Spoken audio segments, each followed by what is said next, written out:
Hey, hey, and welcome to episode 20 of Mixing a Prog Album Live, working, of course, on AfterWinter's second album, Boundless. Today's episode 20. Hey, you can't beat that. That's a lot of episodes, right?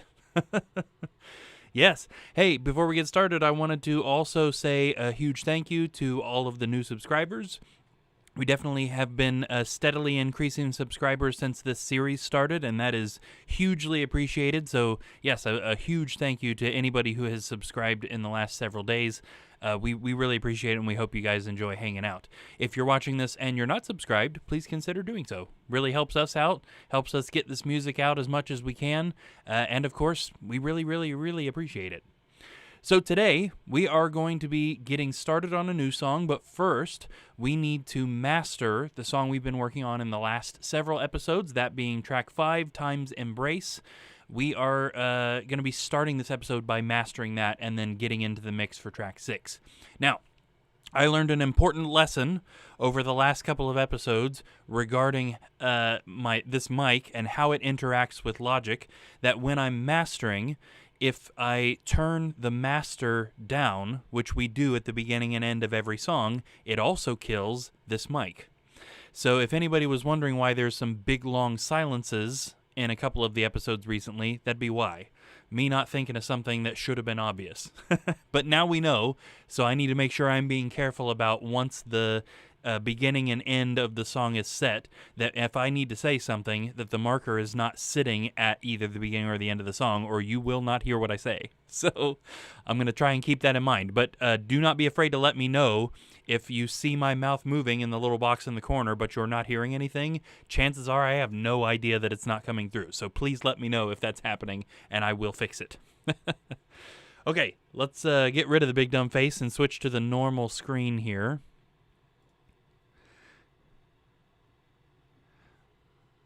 All right, so we're looking at our mastering template right here, set ready to go for Time's Embrace. We need to import the song, so let's do that.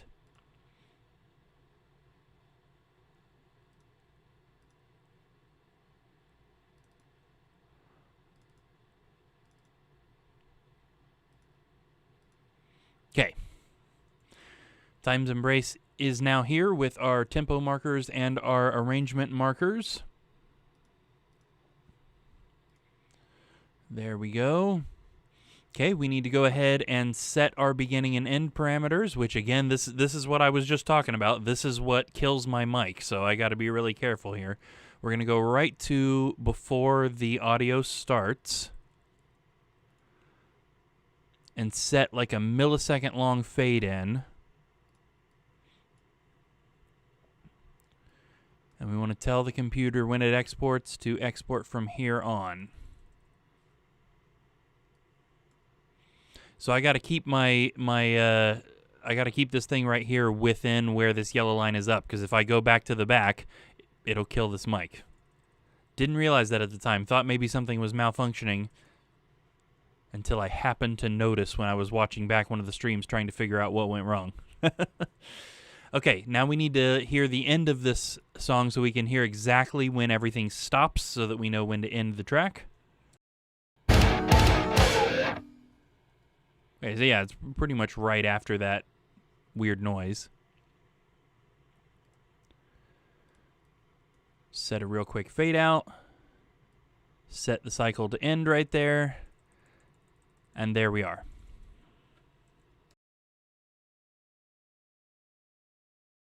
Okay. So we got that part done. Our next step for this is to take a listen through the entire song from front to back so that we can take a look at our peak meter right here. We need this to say -5, and it probably won't, but it'll be close, so we'll check that out. The only thing we're doing to this is low passing at 30, making sure sub information is out of there. Everything else, right at the moment, we will hear it on, but we don't need to talk about what it's doing until later. And like I said a couple episodes ago, I want to try and do a little bit less explanation, a little bit more just doing it. Since we've done it several times, most of you guys know what's going on by now. So let's take a listen.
Okay, so a couple of things. Oh, Guy is here. Hey, Guy, how you doing? Hope you're doing good.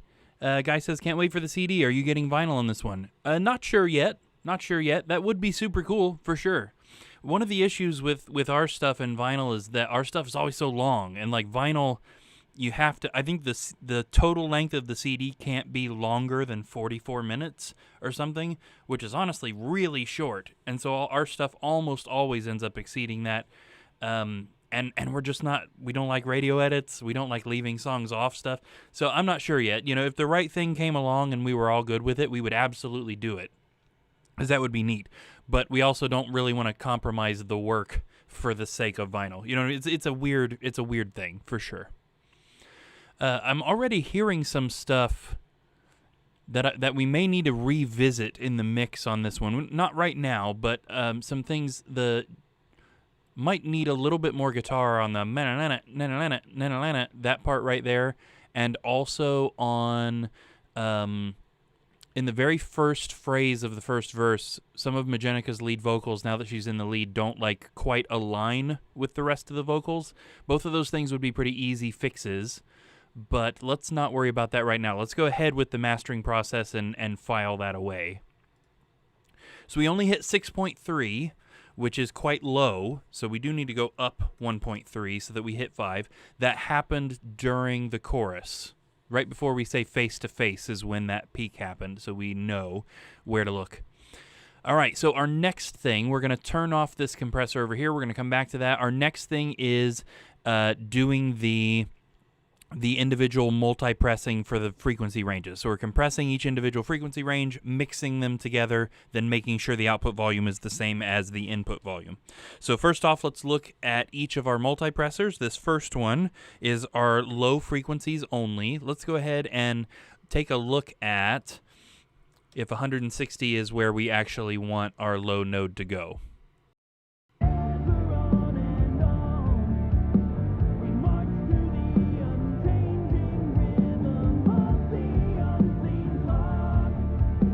Okay, actually looks like it ought to be more at 170 this time.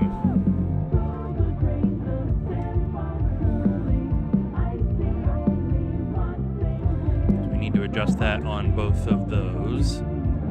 We should be good. Okay. Compressing.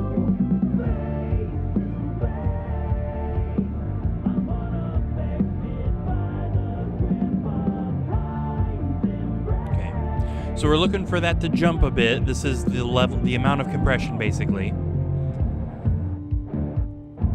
But we don't want to hear it working. So I shouldn't be hearing any jumps in volume, which I think I'm not. That's good. Okay, so let's jump to the low mids. Same thing here.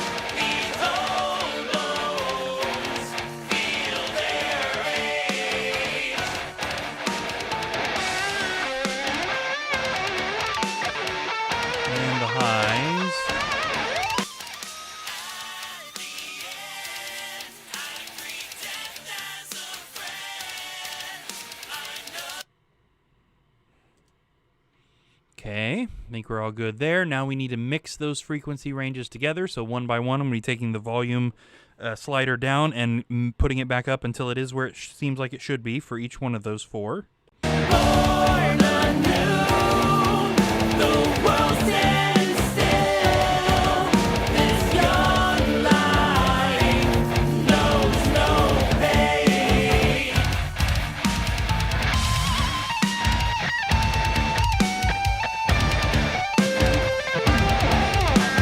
Years go by, a child still plays, unscathed by the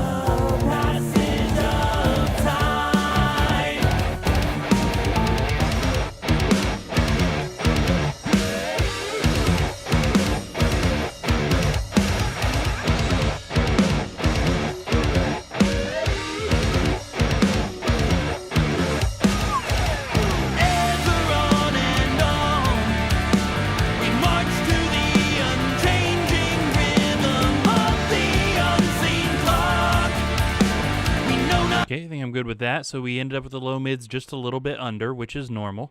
Now we want to see our the pre-master, which is where all four of these things come back together under one, should also hit -5 or pretty close at the same time as this one does, which we're coming up on. We know that happened right before face to face, so let's see where it hits.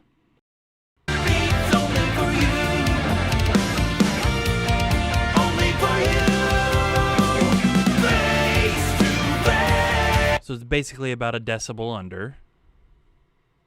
Oh, we actually ended up with a little bit of extra bass there. I wonder if that affected anything. Let's take everything up a decibel and see what happens.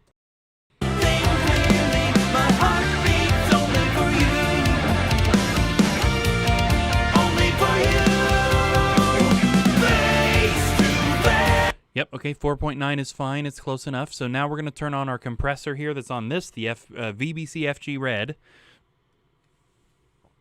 which is in dual mono mode, compressing each individual left and right speaker on its own. Same settings, but different amounts of compression. This should also land us right around 5.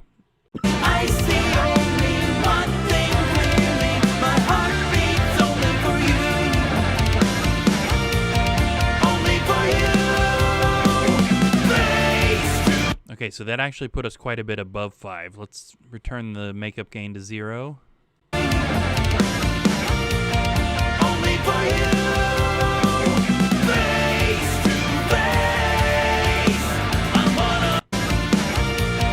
only for you. Face to face. Okay, I can deal with -5.3. I think that's good. Okay, I want to take a quick look at the limiter now, just to see if we're getting around -7 LUFS or so, which we should be. Now, I will warn you guys, this usually messes the stream up a little bit. I'm not sure what it is about showing this plugin, that the computer, it's just too CPU heavy, I guess. So, fair warning, hopefully this won't mess with the stream. I'm going to try and do this part quick.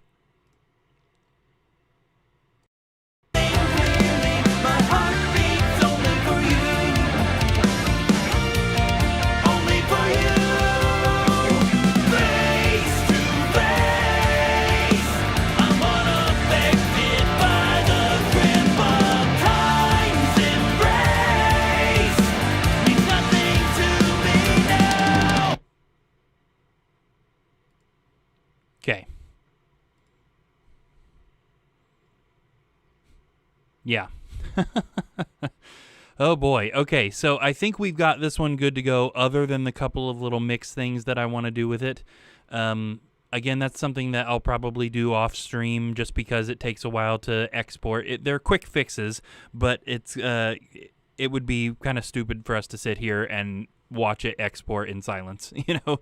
So we'll do that part off stream. I think everything else is set and ready to go with this one. So let's go ahead and jump over to the next song in line, the one we haven't started yet, track 6, which is called Sunrise.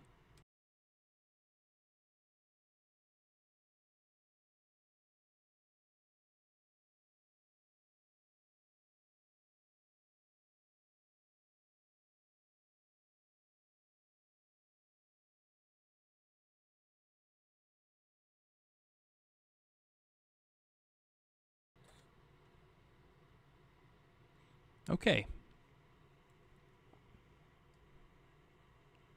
Yeah, that says another song bites the dust. Yay.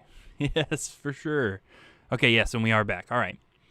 Now, Sunrise is our next song in the line.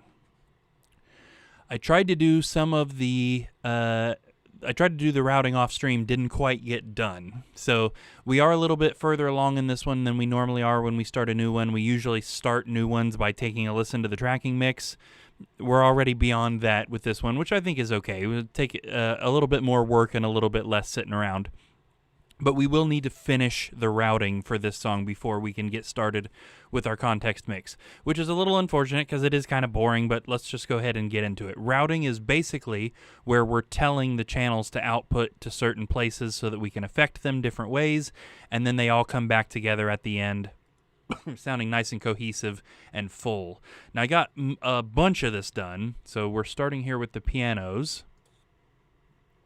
So in this song, we've got 2 low pianos and 2 high pianos, so we don't need these organs. I've imported the tracks from Boundless, the song Boundless, so that we can put all of our stuff that we did to the tracks in those songs on this song as a starting point. So right at the moment, I'm looking at strings, no wonder. Okay, our low piano and high piano. Okay, we just need to adjust the EQs. Everything else on here is fine as is. So let's get rid of the current EQs, and then we'll take our low piano EQ and stick it on those two. And our high piano EQ can get stuck on these two. Okay, we can get rid of these 2 tracks. We've got a piano reverb, which is going to be bus 13, and a piano's master, which is going to be bus 14. We need to send a copy to the piano reverb, and then output the pianos and their reverb to the piano master, which itself needs to output to the end chain. There we go. Piano's master can go ahead and come up to 0. There was something else. Oh, there's a couple of active track envelopes on this that we need to get rid of. Yeah. So there's kind of like a piano solo in this one that gets kind of buried naturally. That envelope we can leave. Oh, and there was also some vocal volume envelopes that we can go ahead and get rid of. I know why those were there, but everything that it's doing is stuff we're going to be doing later on, so we don't need to worry about those. Okay, yes, so next we need to get our orchestra stuff. As per usual, we've got our pianos and our orchestra going on in here. Oh, that's leads. What do we have in leads? Oh, okay, that's part of the guitar solo. Never mind. Okay. So, yes, we do have 2 low strings and 2 high strings again here. Honestly, we can just go ahead and preliminarily get rid of some extra Boundless tracks. Okay, our orchestra reverb is going to be bus 15, and our orchestra master is going to be bus 16. Right now we have the Platinum Orchestral compressor on all 4 of those, which is good. We want that. We just need the EQs. So our low strings EQ there. And our high strings EQ here and here. And then we can get rid of the Boundless tracks.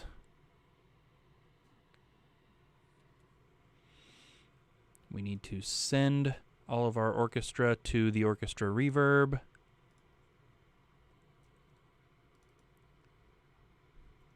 And output the orchestra and their reverb to the orchestra master, which itself needs to output to the end chain. And we need to turn the master up. This song is definitely another one that grew on me. Now, don't get me wrong, I liked it when we wrote it, but I was a little worried that this one was a little too similar to one of the other songs that we did way back in the day. But again, as vocals started getting into it, this one started growing on me more, and lyrically, again, this one worked really well. So this one, lyrically speaking, is kind of our "Things Are Gonna Get Better" song, if you will, which is definitely a nice sentiment for an album that's mostly kind of like grieving. You know what I mean? This song is still grieving in its way, but it's also a lot more focused on this idea that, you know, yeah, things are not good now, but they'll get better, which I very much enjoy. So here we are with our leads. We do have another dual solo in this one, so a guitar solo and a keyboard solo.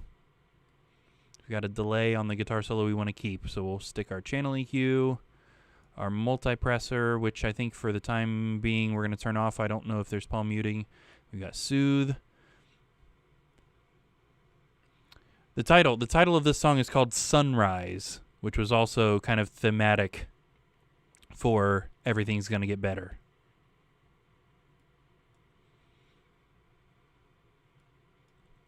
This was also the first one that we, at least musically, the first one that we wrote for this album. The first time that James and Sam and Eli and I got together to write for Boundless, what came out was this song. So that's also kind of a neat trivia fact about this one. This one was mostly based around a riff that James wrote. I know that main riff, too, is another thing that in the tracking mix tended to get buried. Excuse me, so we're going to want to make sure that comes out pretty well. Leads master is going to be bus 17. Then we need to take all of these and output it to 17. And then output that to the in chain. We're almost there.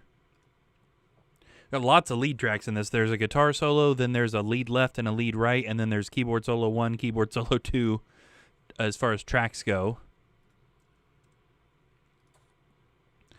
Okay, now we come to our lead vocals, some of which are turned up, so we need to turn those back down.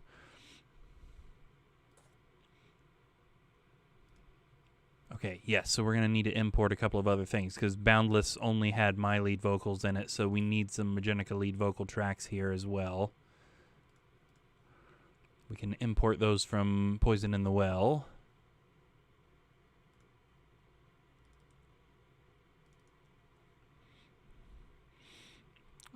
There we are, Majennica lead vocal.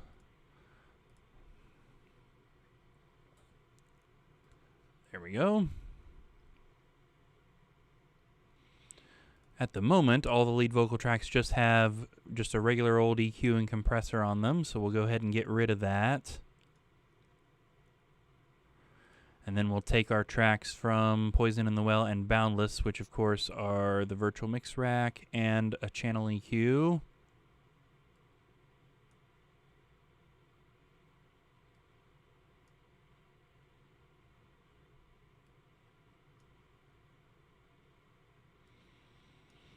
Just need one for each. I guess I could have copied from one to the other, but that's okay.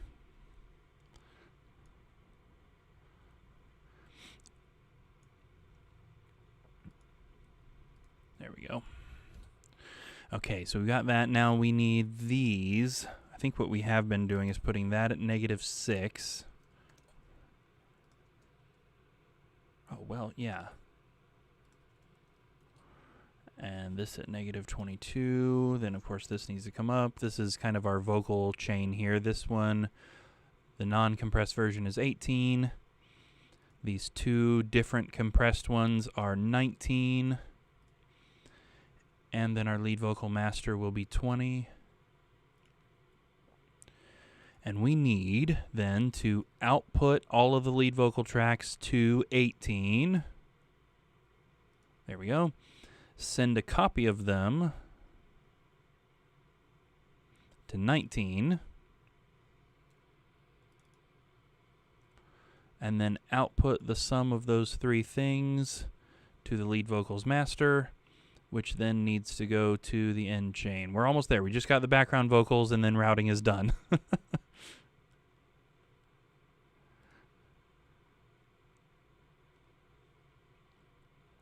Okay, and we've got quite a few background vocals in this. We've got a stereo BG1, quad-tracked BG2, quad-tracked BG3, and stereo James vocal all in this song. So those are going to need slightly different EQ.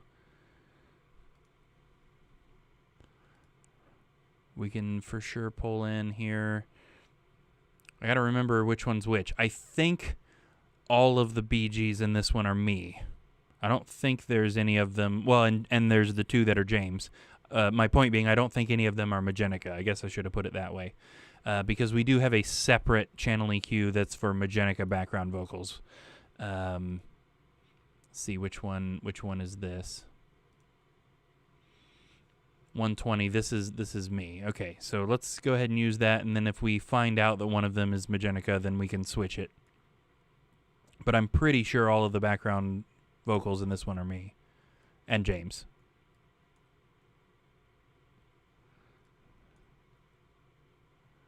Here we go. This one also has some interesting vocals in it as far as we did what we did in one of the singles. I really liked the idea and wanted to do something like that again, where Majennica sings a verse and a chorus, and then I sing a verse, but I kind of have my own chorus. The music for the chorus is the same, but the lyrics and the melody are different. And then after the solo, when we come back for another chorus, we hear both Majennica's chorus and my chorus all together. We did that on Light Displaces Darkness, and I really liked that and wanted to do something like that again. So we used that on this song as well. There we go. There's our background vocal master, which we do need to pop up above the stream mic. There we go. And that is going to be bus 21. And we need to output all of our background vocals to bus 21. Output that to the vocals master.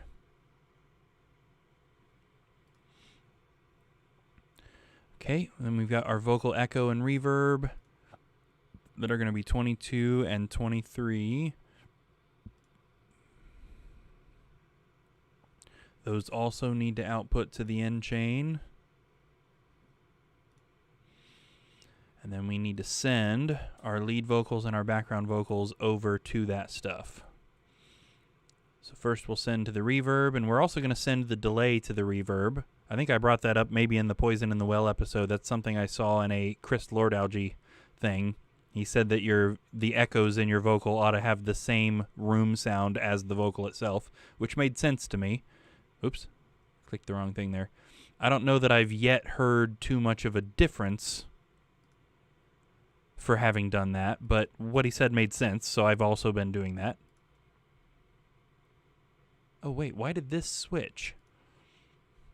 Computer, you're doing some weird stuff today.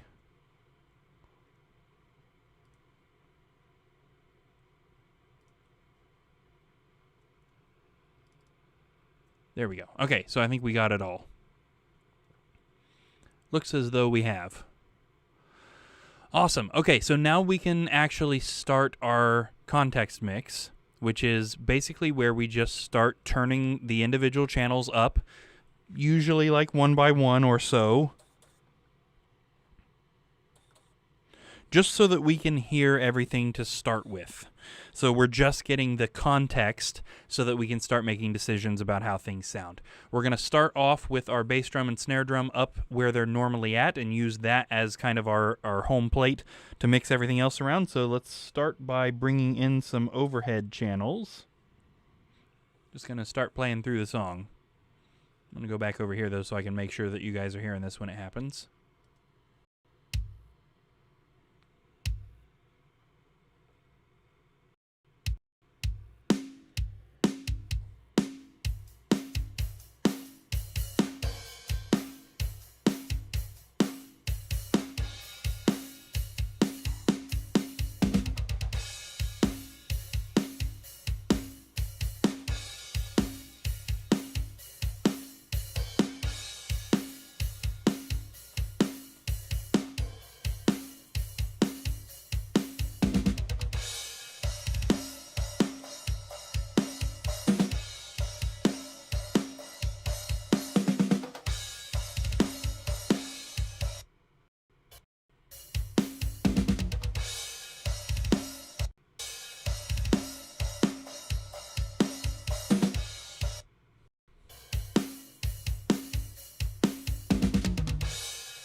one second. I want to check and make sure.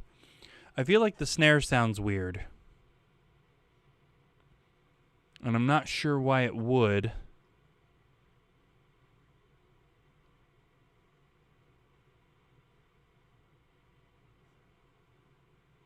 Yeah, something's different. Because we're peaking up above 7 too, which we shouldn't be. Weird. I did the same thing on this snare as every other song. I'm not sure why it would sound different on this one. Guess we'll keep working, but the snare sounds different to me than it did in the other songs.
vocals in here.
think we're doing okay there. I feel like I always mix the vocals just a little bit too loud in those context mixes. I am actively bothered by how the snare sounds. Something is not right, and I'm not sure what it is, but we've got to fix that. Either that or we're going to have to do the snare from scratch for this song only, which makes no sense at all. And the snare fills and the groove snare seem okay. It's just our main snare track. Something about it seems wrong. I'm going to go ahead and pull in the snare track from Time's Embrace and just replace the plugins just in case I hit some sort of weird button or something malfunctioned or something, and maybe some of our presets changed. Excuse me. So just in case it's that,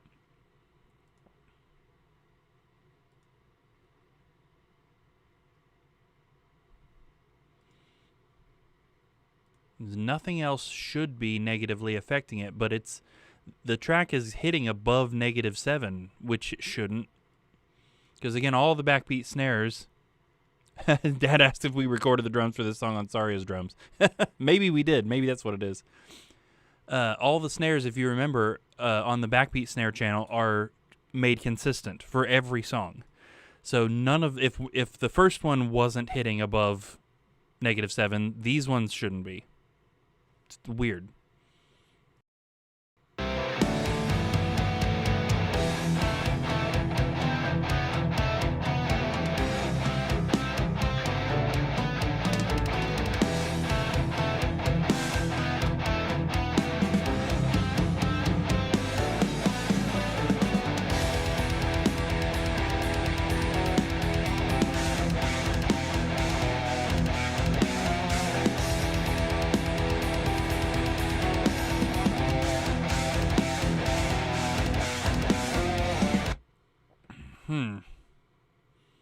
Something is off. I'm not sure what it is.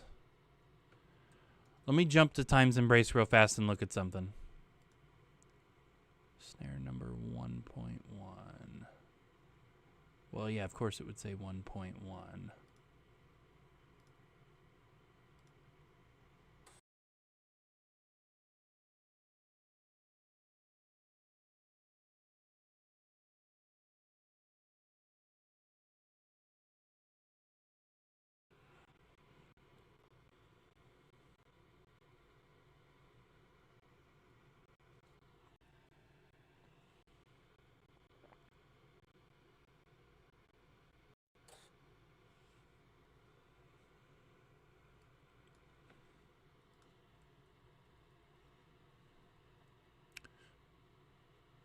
Uh-huh.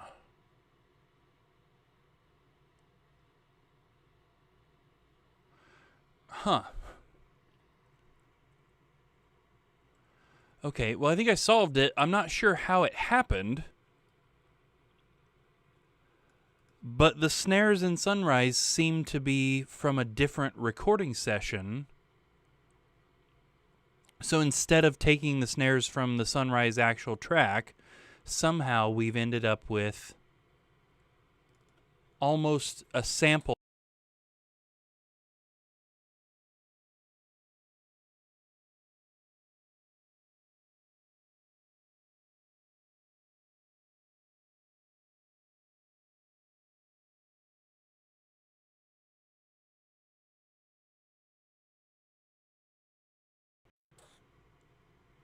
Okay, yeah, sorry, it probably cut me off there. We've ended up with what equates basically to a sample from something else, and I don't have any idea how this would have happened. This would have happened something like 2 years ago. Well, I know a way we can fix it. It's not gonna be pretty, but we can fix it. Here we go. We're gonna literally.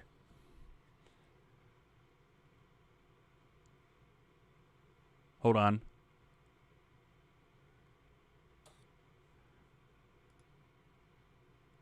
We're going to literally bring in the snares from Time's Embrace.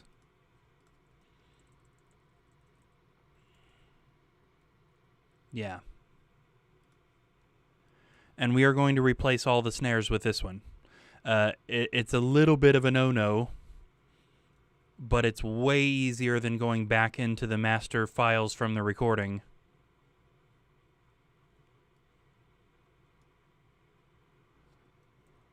And trying to basically reprocess the snare drum. I don't know how this happened, but we are going to fix it.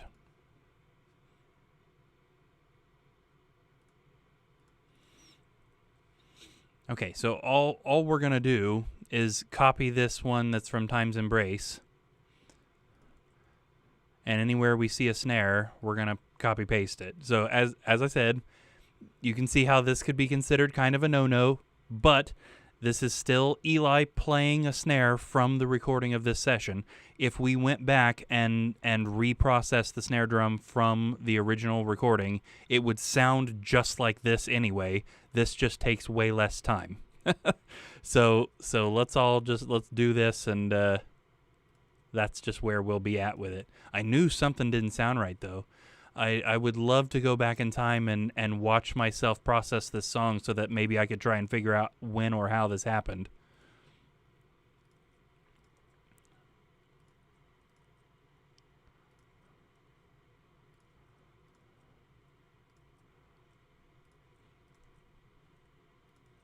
Because the snare fills and the groove snare must be from the actual session because they sound fine.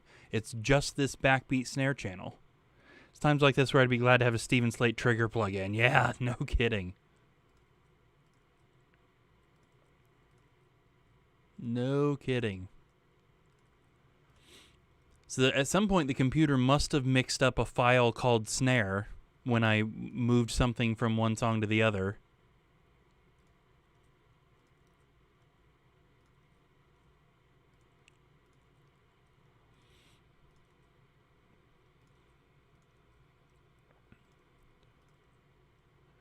So it looks like it was probably one of the, I've mentioned a few times that we have like clean hits after we've set up the drum mics and we're sure that they are where they're going to be and they're the level that they're going to be and all of that. Eli gives me, a good bass drum, a good snare drum, a good each tom, a good each cymbal so that we can replace bad hits, which is basically what we're doing.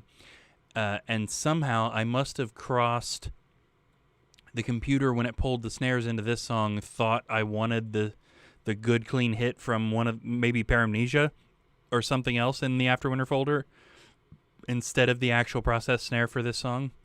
So weird.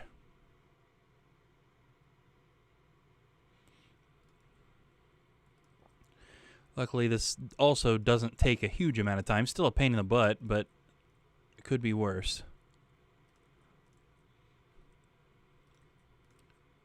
Like I said, if we were stopping the stream to go do my snare processing, what I have to assume would be the second time for this song, that would be a pain in the butt. It would take forever. And it would, it might be a little more honest, but it would sound the same as what we're doing here.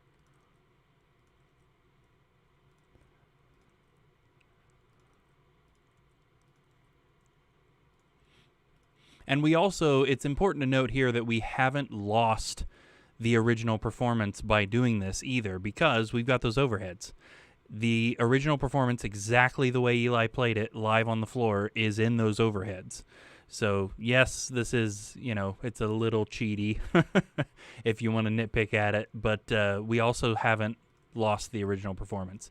All of the snares on this track were labeled as needing to be 100% consistent, whether we were copy-pasting or using the actual, what he did it in the moment.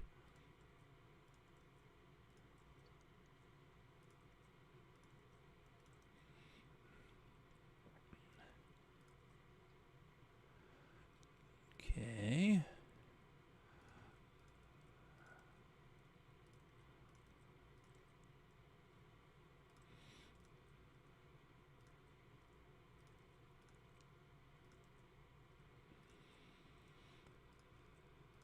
Oops, we're almost there.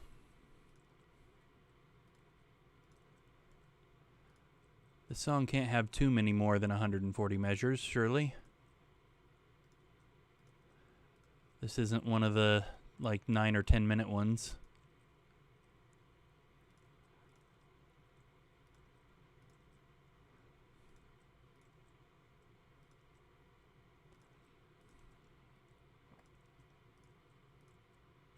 I might as well mention, since we're here, that I for sure will be back tonight streaming at around 7:30. So for any of my American friends and viewers here, if you are not out watching fireworks today, because today is the 4th of July, feel free to come hang out around 7:30. We will be back here doing this for another couple hours at least. In fact, I don't even have to stop at 9 this time, because my wife and kids are going with her mom to see fireworks in Troy. So I don't have to be home at a certain time. My curfew has been lifted.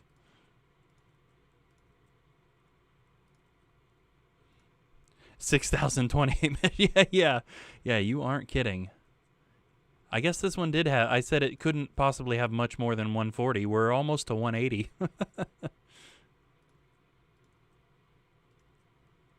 Okay, here, this is labeled ending, so we're almost there. For real this time, we're almost there.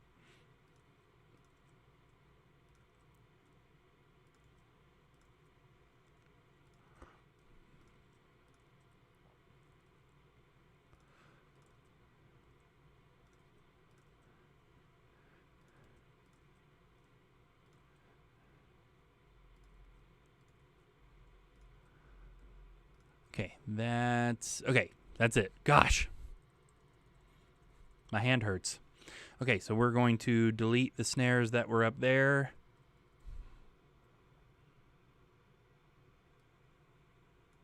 Dad says, I seem to remember a Paramnesia song having 999 measures. I bet the Final Message did. The 32-minute long one. I bet you that one had 1,000 measures or more.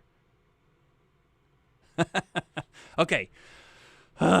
Well, there's something we shouldn't have had to do, but I'm glad my ears caught that something sounded wrong, because I would have hated to, finish the whole album and put it out, and then, years later be like, why does this snare sound different than all the rest of the songs? All right, well, let's review the sound.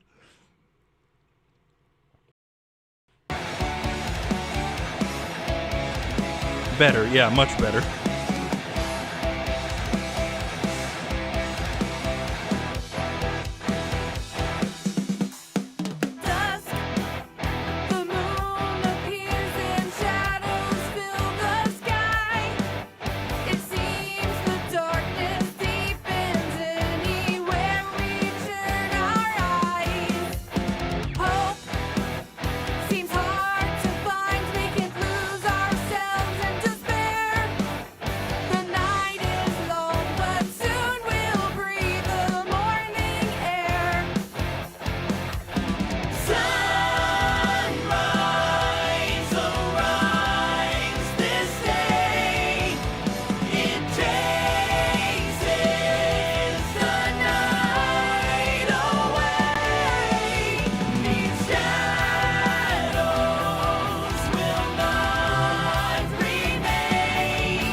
There's a keyboard solo here we're not really hearing all that well.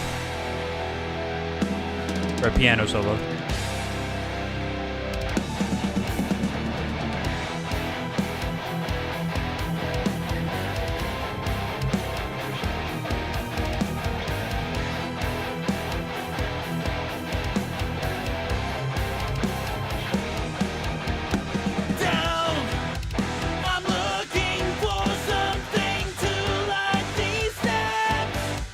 These situations keep coming just like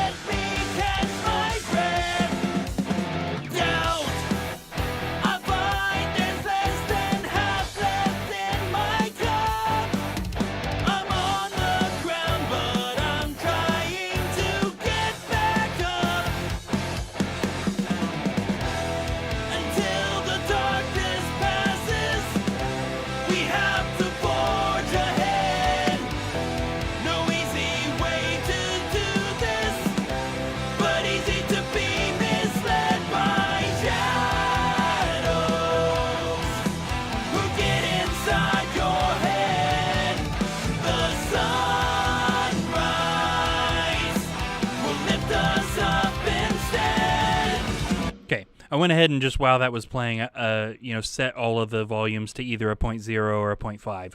Okay, so the next step in our context mix is to get all of our master tracks hitting -7. So we can make sure that all of the effects that are on our master tracks are affecting them at the proper rate. We do need to turn all of our effects on the master tracks off, which is naturally going to unbalance things a little bit. This is because we need these to be coming in at -7 before they're hitting the plugins, with the exception of the orchestra having this channel EQ on it right here. We're going to leave that.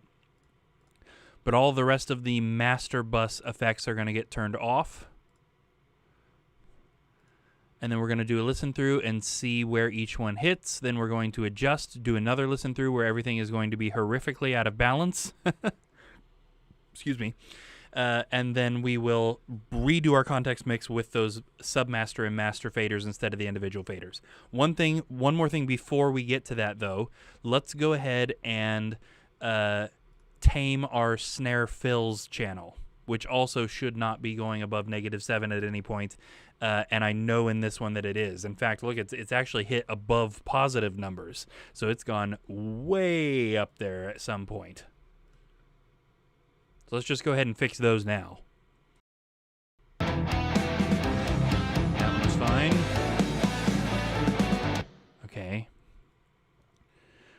We've definitely got some volume automation work to do with this one. The vocals are all over the place with different parts that are sometimes too loud and sometimes too quiet. The piano has got stuff that's too quiet. Looks like this snare channel even. This little multiple bounce roll right here, like almost didn't hear it.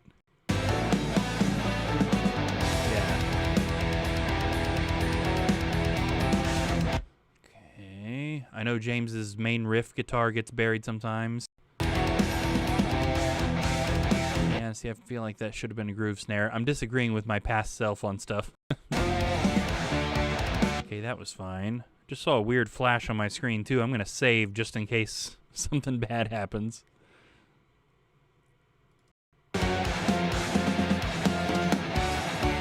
Ooh, a couple of pretty hard hits right there. So both of these guys hit above -7. The first one not by much, but this one by 2 whole decibels. Okay.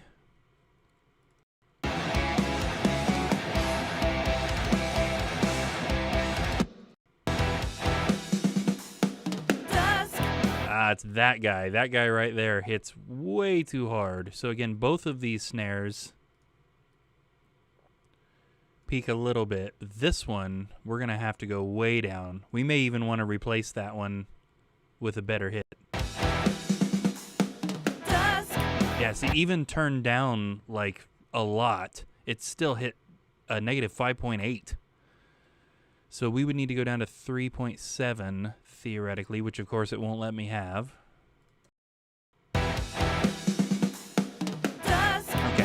Okay, you know what? It doesn't sound too weird turned down like that. Let's leave it like that.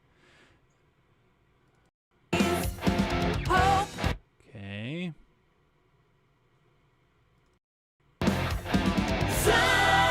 Ooh, that's a lot of vocals. Yep. Right.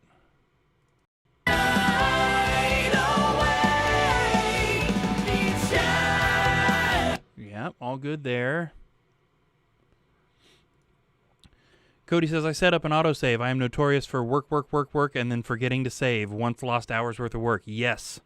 I've developed like a nervous saving twitch. Now, this computer does pretty good with autosave as well, so if something crashes, I can usually get back most of what I've done. But I've had stuff like that happen so often that I've developed almost like a nervous saving twitch.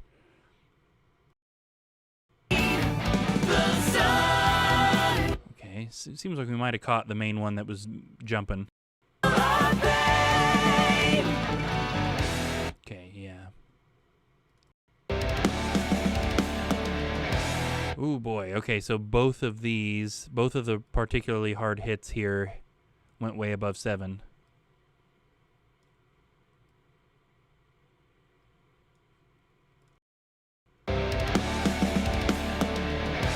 Okay, we're still Still went a little above on that second hit. Oh, okay. Even this second snare, even though it's visibly quieter, also hit 6.9. Okay.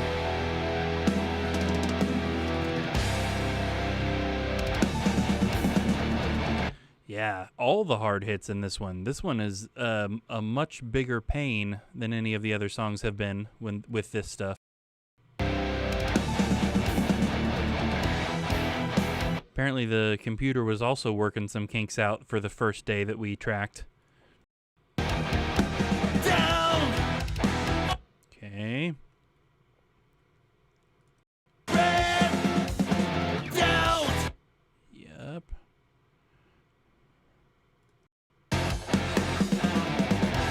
Oh man. Okay, so this one hit 4.6.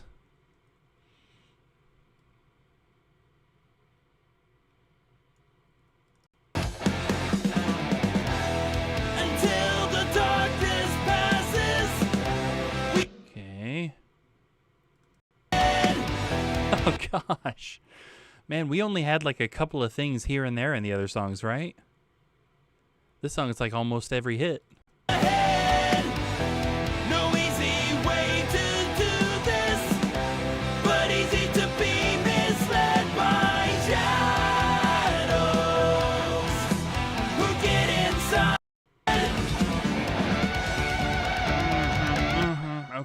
Okay. I just noticed another problem. Okay, I'm going to have to try and remember that and come back. A bunch of our snares have crossfaded and they shouldn't have.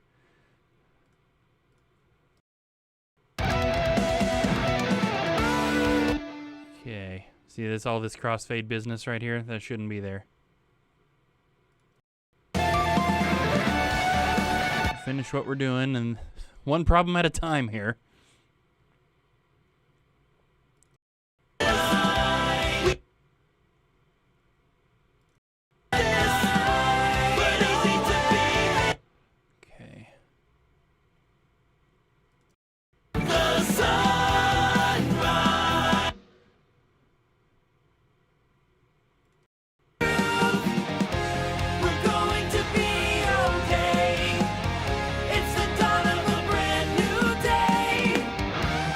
We had another really, really hard one right here, 1.2.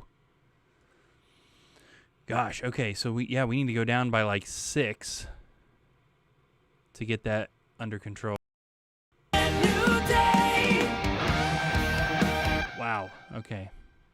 This is the ending though, so we're almost at the end of this part. Yeah. All right, so now let's fix our crossfading problem.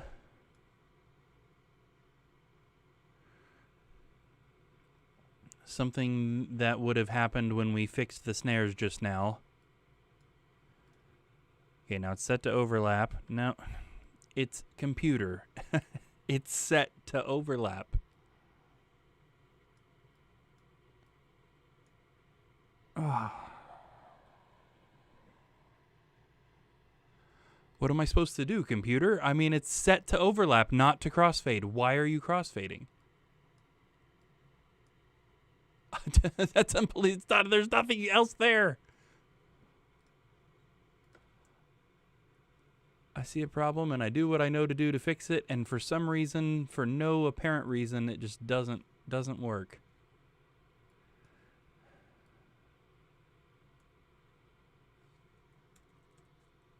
Huh.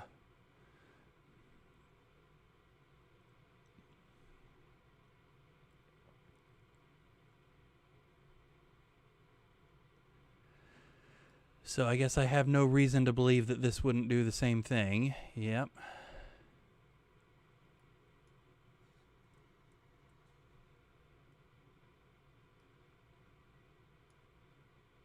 No. Why would you do that? Why would you do that?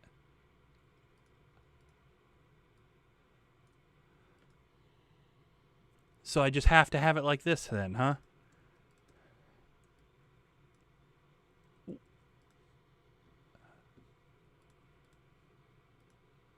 It's set to overlap. So why is it crossfading?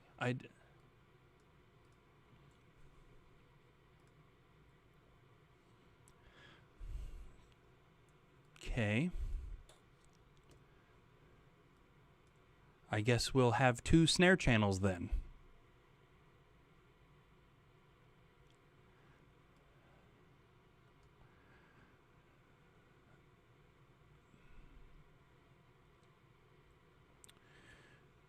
Okay, make that 3 snare channels, I guess. Sorry, everybody. I know this is probably not fun watching me be angry, but I'm literally seething. I don't understand.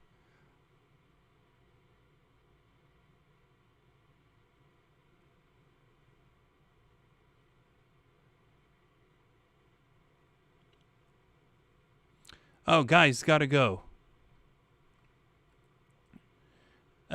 Yes, that's a good question, Guy. I'm not sure what the time difference is. I think you're 3 hours before us. It is 2:18 for me right now, 2:18 p.m., if that helps. Oh, yeah, Cody, sorry, I didn't notice Cody had commented there. Can you trim down and then place them? I don't know much about logic.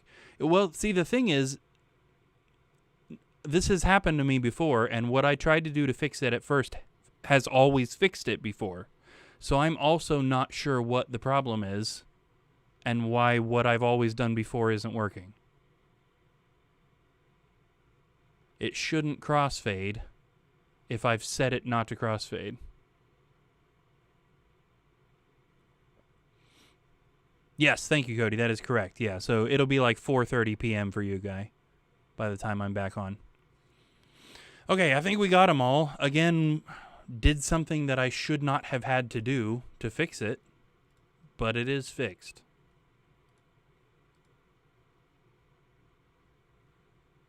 Yes, and much appreciated for that, Guy. Yeah, I'm glad you love watching this. Genuinely, I really am. This is the sort of thing that I find really interesting when I see other people do, so I can only hope that when I do it, it is also as interesting, or at least it's interesting when I'm not ready to throw something at my computer screen.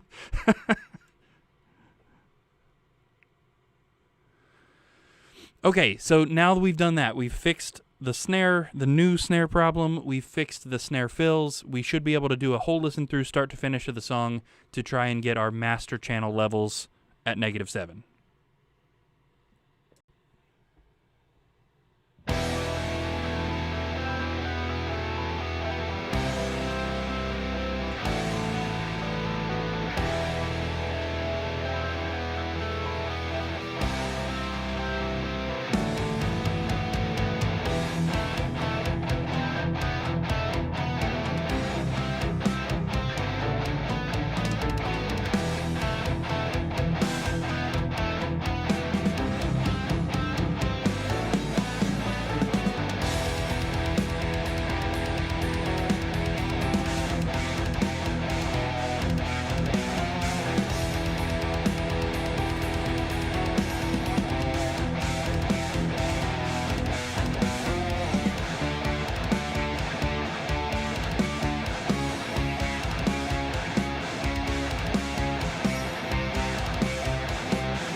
Okay. Yeah, so we've got a lot of volume automation stuff we're going to have to do in this one. This one's got a lot of moving parts that are not separated track-wise that need to be better in balance. I think some of it we may even need to do before we get into sound detailing, particularly in the vocals. The vocals are too loud to begin with, but some of those harmonies just, I mean, it's hard to tell what's supposed to be going on, which is, part of what a context mix is supposed to be. Okay, so anyway, the task at hand here. So our toms hit -11, so they need to go up by 4. Our overhead channels hit 15, so they need to go up by 8.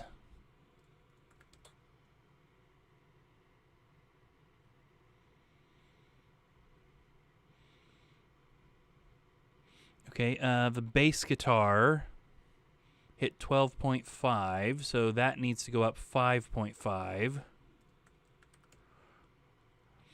The rhythm guitars hit 14.7, so they need to go up 7.5. Oops, one of them didn't go. There we go. The low piano, or the pianos rather, hit 14, so they need to come up by 7.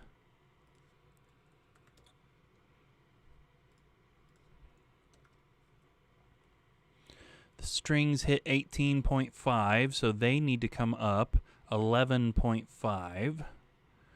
Is there anything that would be handy to do that with? Yeah, this right here.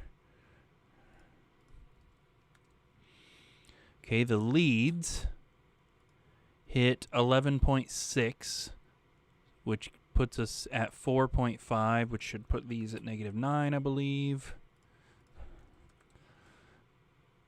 The vocals hit 10.7, so they need to come up 3.5, which would put these at 5.5.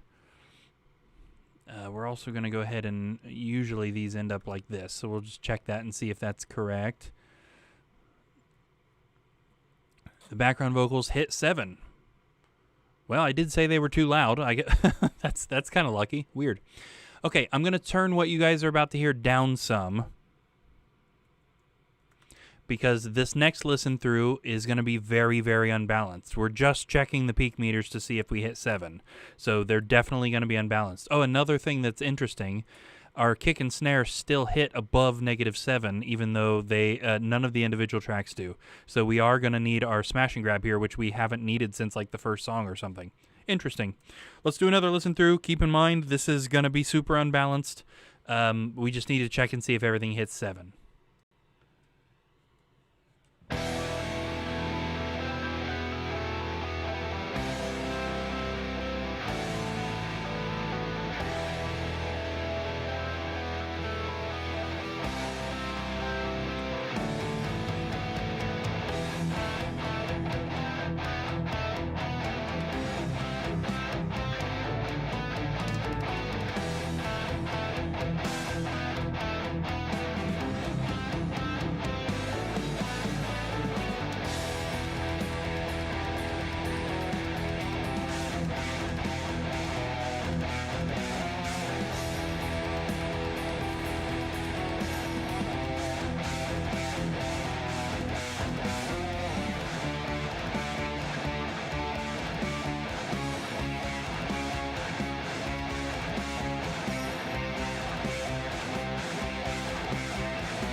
I'm always glad when that part is over. Such a weird mix, you know. Okay, so our toms hit 7. We're good there. Our overheads hit 7. Good there. Our bass guitar master, 7. Awesome. Our rhythm guitars master, 7.2. Great. Pianos master hit 7. Orchestra master hit 7. Leads master hit 7.1. Lead vocal master 7.2. Background vocal master. Oh, we already knew that one hit 7. I could have turned that one off before. Okay, good. That part's done. So now we need to redo our context mix with the master faders this time, so I can turn stuff back up for you guys. And we're getting real near the end of part 1, which is nice because I should get out of here pretty soon. Okay, so let's see if we can get this context mix back to where it should be sitting, just using the master faders this time instead of the individual faders. Things are still going to be a little bit out of balance. We're probably going to have to end part 1 by actually doing a little bit of volume automation on the vocals and maybe the piano, just so that we have the proper context. If stuff is in balance in one spot but out of balance in another, like drastically, that's not really giving us a good context. Okay, let's jump in here.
Okay. So I think we're sitting pretty good right there. I want to go ahead and get everything sitting at either a 0.0 or a 0.5. Good there, good there. Bass is at 5.1. Guitars are okay. Pianos are at 8. Orchestra's at 8.5. Lead master can be at 5. Lead vocals are at 4. And the background vocals are also at 4. Okay. I also set up our vocal reverb and echo at that point. Okay, so our next step then is to turn on the limiter. I'll save you guys the speech about why we're mixing with a limiter. I think I've done it for the last 5 songs. Now that we're past halfway on first draft mixes, so can probably stand to do a little bit less explaining, right? We mix with the limiter on, we turn it off before we export the mix. Short, sweet. Yes. Okay, so I think before we are finished with part 1 and get into sound detail, I definitely want to do a little bit of volume automation focused on mostly the vocals. A little bit of the piano too. I want to hear the piano solo that's hitting here during break 1 between chorus 1 and verse 2. There's a piano part going on that's pretty important, and I'm almost not hearing it at all. I want to hear that for our context. I want to make sure that our vocals are at least doable throughout the whole thing. And since there's a lot of different things going on in this song, it's kind of hard to keep the vocals all at one volume for the whole thing. So this one might be a little bit more volume automation intensive than some of the other ones have been. But we're gonna get it. And I think this one will be another really, really cool one when we're done. Definitely not the proggiest thing on the album, although there is a pretty neat key change near the end. We're just in nice good old 4/4 for the entire song, and pretty much almost a consistent speed for the whole song too. So definitely a little bit more of a quote-unquote normal song for us, but I do like it. I particularly like the lyrics and the vocals and how they interact with each other, so we want to make sure that we get that mix sitting right. All right, so like I said, I will be back later tonight. If you're near me somewhere in Ohio, it'll be a little after 7:30 probably, right around that time, and we'll go till 9 or 9:30 or whenever the ears can't take anymore. If any of y'all want to come hang out, please do feel free to do so. I know, again, today is the 4th of July here, so a lot of people are probably going to be out watching fireworks, but that's totally fine. If you're not out watching fireworks, please feel free to come hang out. Or if you are watching fireworks, you could come hang out also at the same time. But I would bet that watching the fireworks might be a little bit more interesting than watching this if you've got both at the same time. So, yes. Whether you're watching right now, whether you were watching earlier, whether you're watching this in the future when it's not live, I and everybody in the band appreciate every second of the time that you spend checking this stuff out. We hope you enjoy what you hear. We hope you enjoy what you see. We love doing this stuff, so we are going to be going good. This, like I said earlier, this is episode 20. That's a lot of episodes in this series, so I appreciate all the people who are still here. If any of you have happened to watch everything up to this point, which means you've spent, probably, I don't know that any of the episodes have been less than an hour or not much, so a lot more than 20 hours that you've spent with me on this journey, watching this album shape up. That's a huge time commitment, and I couldn't possibly appreciate it more. Oh, real quick, Cody says, I enjoy normal songs. I had a client who had 11 tempo changes in a song. Oh, Cody, you should have seen some of the Paramnesia stuff. Maybe if I keep streaming beyond this album being done, I've been thinking about doing a remix of Paramnesia at one point with more modern mixing techniques and that stuff. Oh, man. Tempo changes, time signature changes, key changes. We're talking a lot in every song. 'Cause we laid that album out like a Broadway musical, but prog metal. So it's crazy. Yeah, yeah. I like both. So, yes. Again, if you guys want to come hang out with me later tonight, we'll be back. But if not then we will probably see you guys at some point on Monday. So we will see you guys in a later stream.